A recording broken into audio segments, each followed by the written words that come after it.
Bienvenidos a Doctrina Católica Tradicional y gracias por escuchar. No olvide darle like al video para que esta plataforma lo pueda recomendar a más personas. Comenzamos con nuestras oraciones. Pater noster, qui es in celis, sanctificetur nomen tuum, adveniat regnum tuum, fiat voluntas tua, sicut in cielo et in terra. Panem nostrum quotidianum da nobis hodie, et dimitti nobis debita nostra, sicut et nos dimittimus debitoribus nostris, et ne nos inducas in tentationem, sed libera nos a malo. Amén. Ave Maria, gratia plena, Dominus tecum, benedicta tu in mulieribus, et benedictus fructus ventris tui, Iesus. Sancta Maria, Mater Dei, ora pro nobis peccatoribus, nunc et in hora mortis nostrae. Amén. Sancte Micaeli Arcangele, defende-nos in praelio. Contra nequitiam et insidias diaboli, esto presidium. Imperet illi Deus, supplices deprecamur. Tuque, princeps militia celestis, Satanam aliosque spiritus malignos, qui ad perditionem animarum pervagantur in mundo. Divina virtute in infernum detrude. Amén. Cor Iesus sacratitium, miserere nobis. Cor Iesus sacratitium, miserere nobis. Cor Iesus sacratitium, miserere nobis. Monstruos en el Vaticano. Es un tema analizado por Luis Segura, de Adelante la Fe. Veamos. El Vaticano, lo que el común de los mortales identifica con la Basílica de San Pedro, es un lugar lleno de hermosas obras de arte. La propia basílica es algo grandioso, sublime, admirable. Pero es mucho más que su tremendo templo.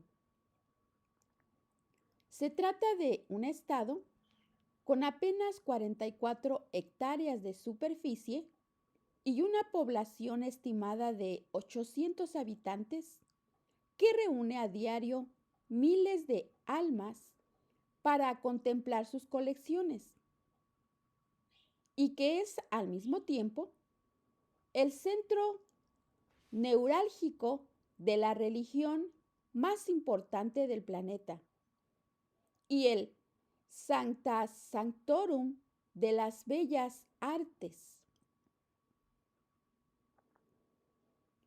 Allí, en ese reducido espacio, de improntas y trazos sobrenaturales en cada una de sus piedras y en la totalidad de sus átomos, plasmaron su espíritu artistas como Bernini, Miguel Ángel, Carlo Maderno.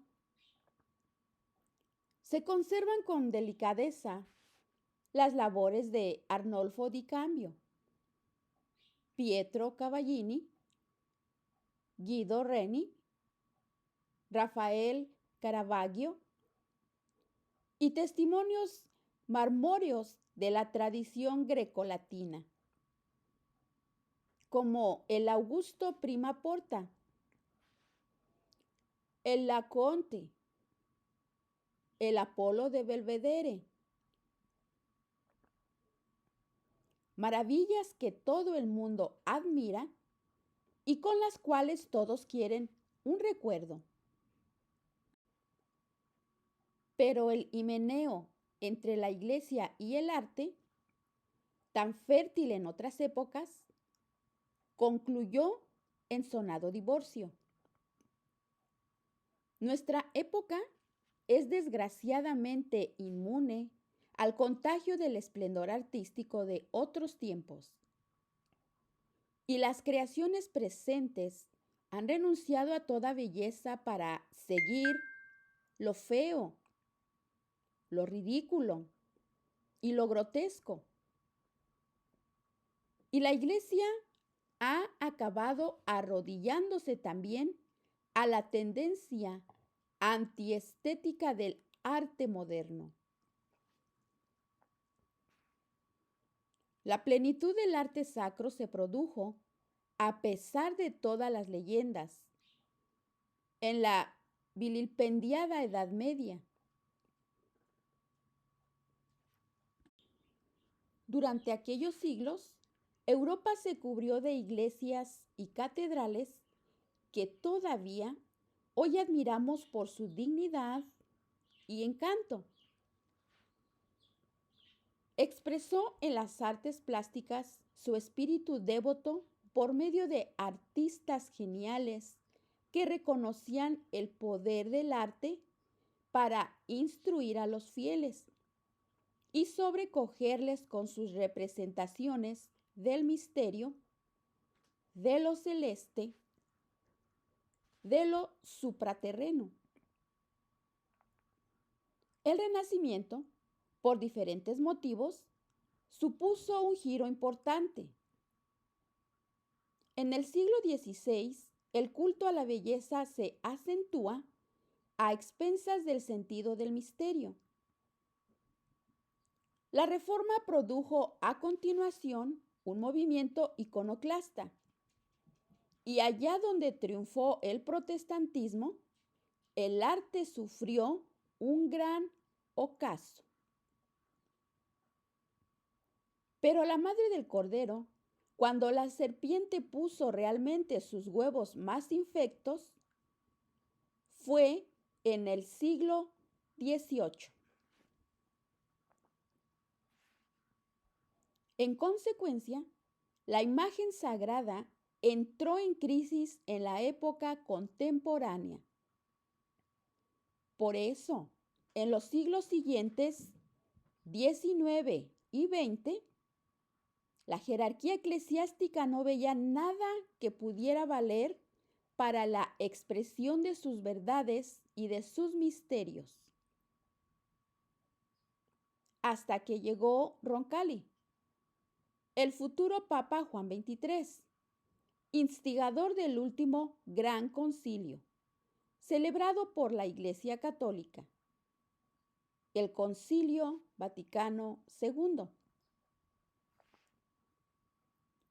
En el breve pontificado de Juan XXIII se acentuó el acercamiento de la Iglesia a los artistas mediante el fomento de las semanas de arte sacro.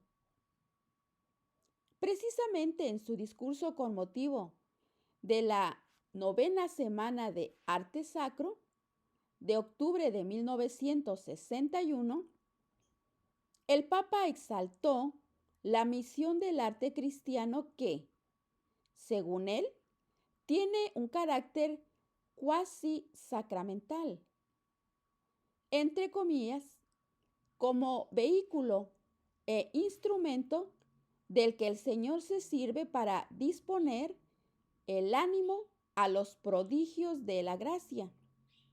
Y sobre todo, mostró una sensibilidad propia de los artistas de su tiempo al señalar con sus conceptos propios de la estética moderna los caracteres esenciales del lenguaje artístico. Entre paréntesis, la armonía de la estructura, la forma plástica, la magia de los colores, son otros tantos medios que tratan de aproximar lo visible a lo invisible, lo sensible a lo sobrenatural. Expresiones que hubieran firmado gustosamente un Matisse o un Kandinsky. En ese discurso, Juan 23 anunciaba ya los bienes que a este respecto debían esperarse del Concilio Universal que acababa de convocar. En efecto, la Constitución Sacrosanctum Concilium, dedicada a la Sagrada Liturgia, fue la primera constitución aprobada en aquella gran asamblea. Y en ella todo el capítulo 7 está consagrado al arte religioso. Sus directrices no van más allá de las ya formuladas por el Papa Pío XII.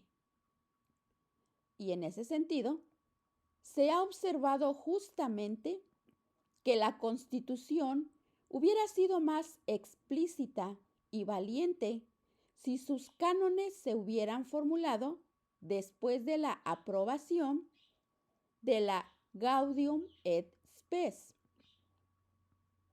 De todos modos, se declara que la Iglesia nunca consideró como propio ningún estilo artístico, sino que, acomodándose al carácter y las condiciones de los pueblos y las necesidades de los diversos ritos, aceptó las formas de cada tiempo. A los obispos se les recomienda que favorezcan un arte auténticamente sacro, buscando más una noble belleza que la mera suntuosidad, procurando excluir de las iglesias aquellas obras artísticas que repugnen a la fe, a las costumbres y a la piedad cristiana, y ofendan el sentido auténticamente religioso, ya sea por la depravación de las formas, ya sea por la insuficiencia, la mediocridad o la falsedad del arte. Pues bien, a pesar de las pautas definidas y de la buena voluntad que se presupone a los dirigentes de la Iglesia, hoy habita en la ciudad del Vaticano una creación con la que no desea nadie fotografiarse, como lo escucha, a la que nadie admira, a la que nadie va a buscar expresamente, que produce rechazo más que elevación y suspenso.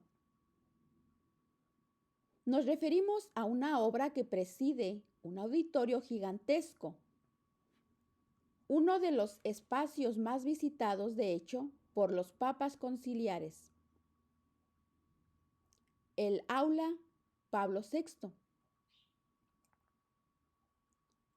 Se trata de la resurrección de Pericle Fassini, un autor cuyas obras repelen y atemorizan. Quien la haya visto sabrá lo que digo. Y es que salta a la vista la fealdad de semejante engendro broncineo, barbaridad que pretende representar la gloria de Dios resucitado, pero cuyo evidente resultado es el de una imagen espantosa, con un muñeco enajenado en el centro, recortado por un fondo con ramificaciones siniestras y calaveras que insinúan más que el sol deshecho en rayos de oro del poema de Becker, jirones de almas negras errando en fangorn, o Aokigahara, el bosque donde van a suicidarse los japoneses que han caído en la desesperanza. Recordemos en ese momento qué opinión, en teoría, tiene la Iglesia sobre el arte sacro y contrastemos las palabras y los hechos. Entre las actividades más nobles del ingenio humano se cuentan, con razón, las bellas artes, principalmente el arte religioso y su cumbre, que es el arte sacro. Estas, por su naturaleza, están relacionadas con la infinita belleza de Dios, que intentan expresar de alguna manera por medio de obras humanas. Y tanto más pueden dedicarse a Dios y contribuir a su alabanza y a su gloria, cuanto más lejos están de todo propósito que no sea colaborar lo más posible con sus obras para orientar santamente los hombres hacia Dios. Por esta razón, la Santa Madre Iglesia fue siempre amiga de las bellas artes. Buscó constantemente su noble servicio, principalmente para que las cosas destinadas al culto sagrado fueran en verdad dignas, decorosas y bellas, signos y símbolos de las realidades celestiales. Hoy, en efecto, contemplando esta resurrección siniestra en el aula de Paulo VI del Vaticano, cualquiera diría que la Iglesia ha dejado, entre comillas, de orientar santamente los hombres hacia Dios por el arte que adopta y propone como ejemplo,